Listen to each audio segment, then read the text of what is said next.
Okay, so the Lenovo have to boot from a USB, so turning it on, you'll go straight into Windows or your operating system, which is not what you want. So what you want to do is bring the recovery menu, and all Lenovos, IdeaPads, Yogos, they have the special recovery keyhole here, which is that one there. Put it in, it will turn on, and you'll get a menu option.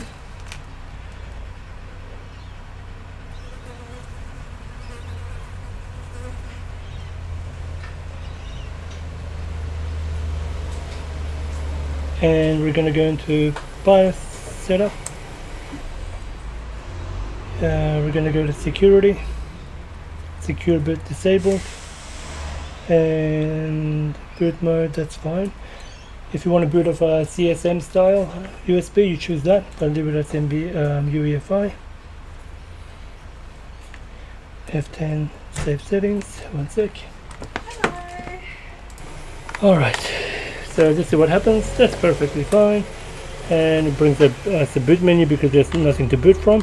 But if you put a USB, it should automatically boot from that.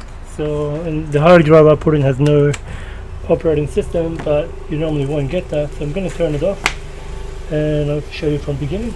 So turn it off, go back to recovery menu again, put the needle in, there we go, and you'll get a boot menu, and just choose the boot menu and choose your USB, and away you go.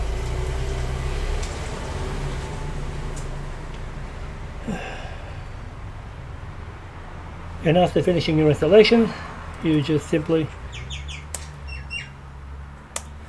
revert the secure boot back, so it gets a nice boot with the UEFi enabled in the logo and the etc. Otherwise it will look ugly. That's about it for this video.